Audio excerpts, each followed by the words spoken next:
G'day, Anthony here. Welcome back to another Out and About video. In this video, it's a bit different. We are kid-free as it's school holidays, so me and Melissa are travelling around looking at some places that we've always wanted to tick off the bucket list. So we've traded the tent for the back of Melissa's car and stopping at these places that we have always driven past. So come and join us as we go touring in Melissa's Captiva. We're starting this trip off in the stunning Islay Gorge. Take a look at this view. Islay Gorge is set within a geographic region known as the Central Queensland Sandstone Belt. This rugged, elevated landscape covers an area of approximately 82,000 square kilometres. At least 25 mountain ranges radiate from the Great Dividing Range in this region, in some places rising to over 1,000 metres above sea level. This wild landscape is the result of long and turbulent geographic history. The sandstone in this region were created from vast sheets of sand deposits on river plains in the Jurassic period about 190 million years ago. Due to the rain we left early, so we have to go back as there's so much more to explore. On our way to our next destination.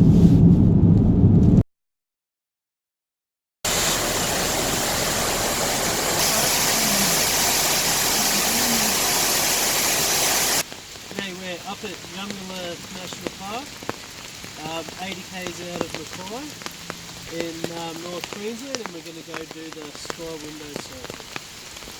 Come along.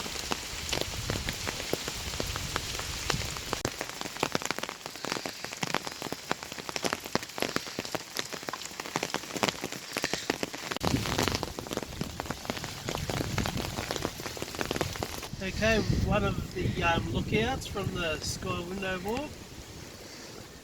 I wish we could see something. Oh well, just means that we have to come back and so we can see what this view is. You know what that means? Another trip. Their kids were meant to be here. Yeah, that's it. The other day when we were up here, this was flowing that extremely far.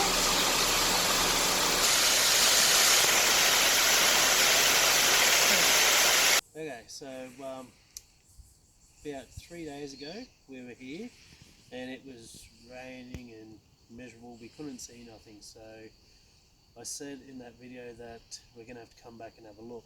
So here we are. Gonna go see what these views are like. Let's go.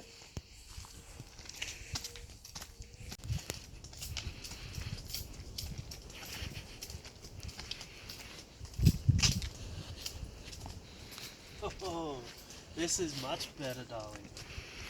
You can actually see it now. Look at that. Nice view of the valley. Imagine the view over the Pioneer Valley 100 years ago. It would have been a thick carpet of forest.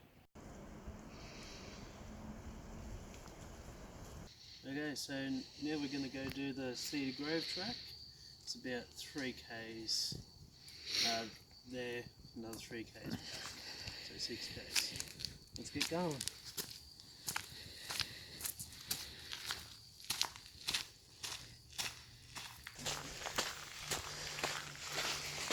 From the early 1900s, dense forests were gradually felled with the expansion of the two key industries of the region, cane and dairy farming.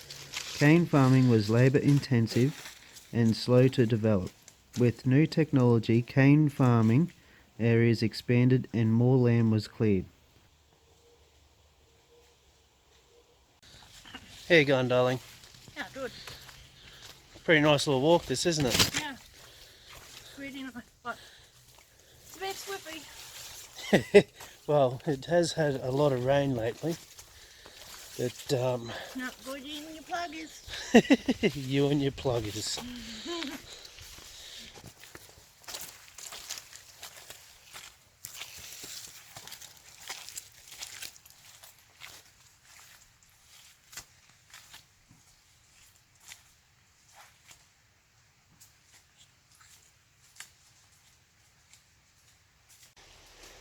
Higher on the range, dairy dominated the landscape from 1902. Milking machines introduced in 1941 resulted in a peak of 70 dairy farms from the 1950s to the 1970s.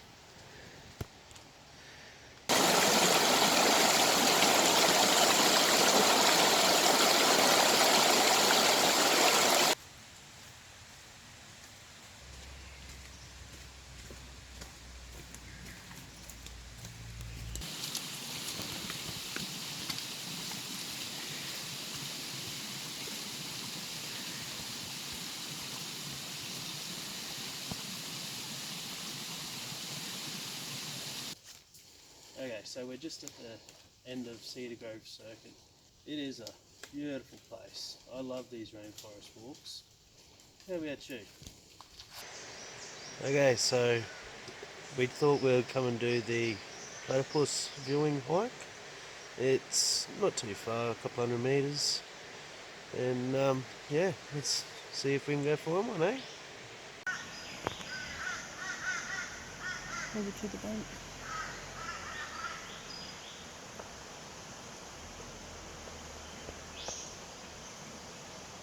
There must be a barrow there.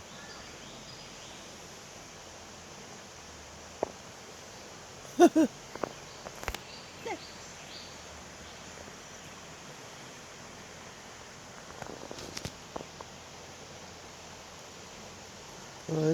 here comes one. He's still got him. Them are fighting. Still got him by his tail.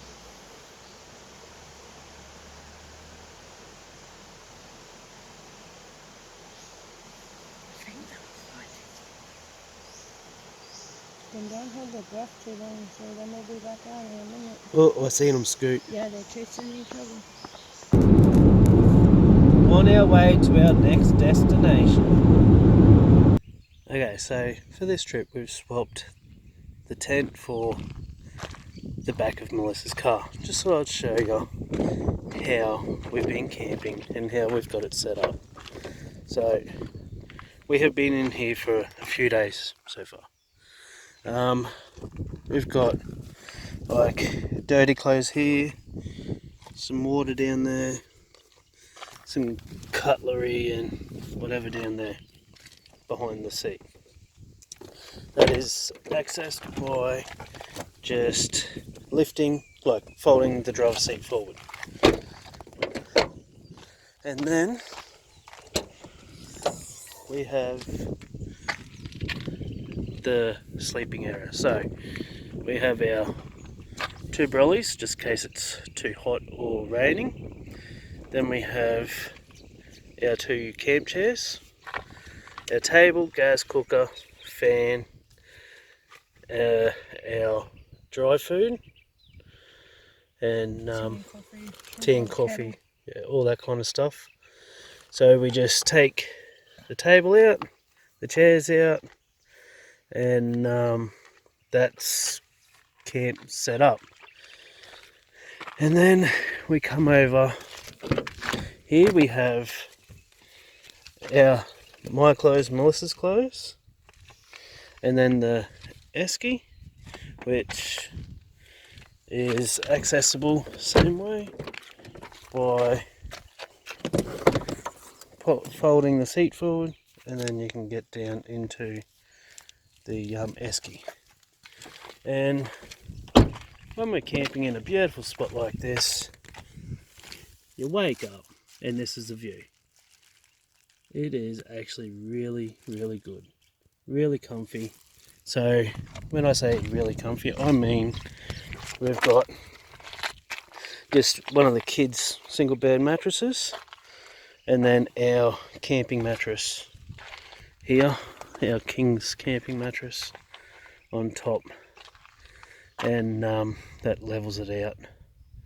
So yeah, once all this is out, then we put that stuff on the front seat, and yeah, it's really good. We camp, we wake up to beautiful views like this. But yeah, thought we would see how we could go without the kids and sleeping in the back of a car. The only drama we had with it was the whole, if it's raining, cooking outside, because the tailgate area isn't really enough to keep you dry while you cook. So you sort of like have your table here, you cook, you lay in the bed and you cook, and you have a hold of brolly each side, and it's quite challenging. Or you can find, we found a table, a picnic table, shelter, or someone's shed, and use that. But yeah. Okay, we've pulled up for a stop at the small coastal town of Clairview. It's a place that I've drove past so many times but never actually stopped. So this trip, thought we'd stop and actually spend a couple of hours exploring the beach here and just relaxing on this nice little sand. Anyway, let's go for a bit of a walk. Tide's out a fair way. When it's low tide, you have to cross these massive mud flats just to try and get out there. It goes as far as I could see. It's quite good. Well, let's keep walking, darling. In 1997, the Great Barrier Reef Council established Clairview as a dugong sanctuary. Here you go, darling. Walking around in the water, just outside Clairview.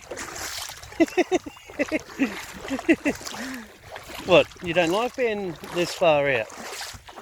Not when I'm a bit mud up to my knees. And So, the water's coming in. Yeah, the tide's coming in. Little island out behind us, but we are a fair way from Clairview town. And it's coming in. It's very like fast. over there. And took us a while to get out here, but Melissa's freaking out. She doesn't want to be shark bait. So yeah, we'll slowly walk back in. I'm gonna run.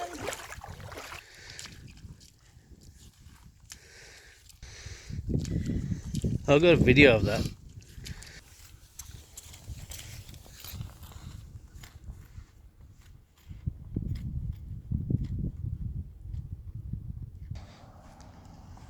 Melissa beach combing, Clairview.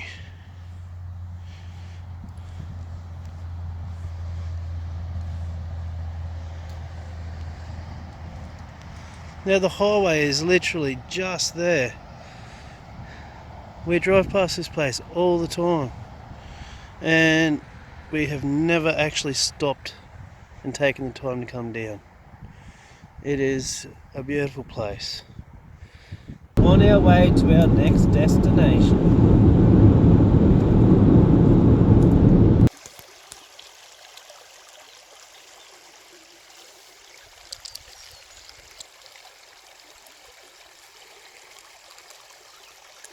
How cold's the water?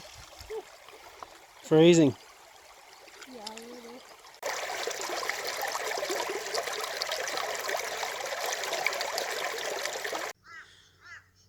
Camp life on the riverbank. It's not too bad.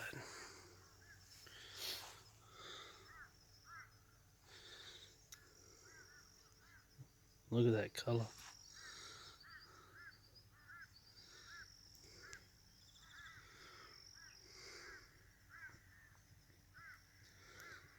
Good morning. So we've just woken up, and this is one of the benefits of sleeping in a car over a tent.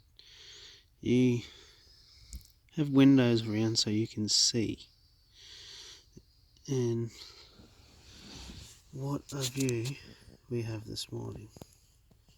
It's pretty fresh outside, so we can still be in our nice warm blankets and still look at that view. Amazing.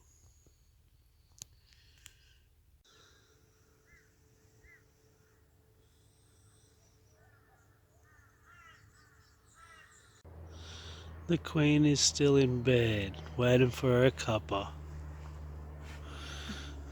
You look very nice and warm in there, darling. Yeah, it's true toilet there.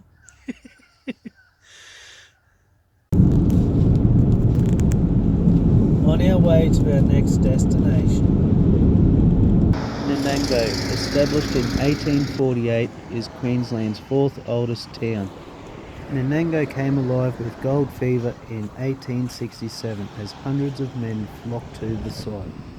Visitors today can still hope to find gold at diggings, but a four-wheel drive vehicle is needed for access.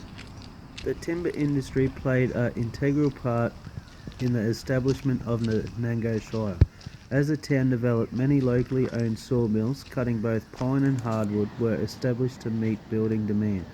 Getting the logs to the sawmill was difficult and dangerous work. The trees were at distances far removed from the mills and transported by bollock teams. This 12-ton boiler was moved from Captiva railway station to the Golden King mine in Nanango in 1904. You can see this amazing tribute to the pioneering days for yourself at Tipperary Flats next to the Lions Park. There's my car up in the big bucket. Thank you for watching, and I hope we have inspired you to get out and about.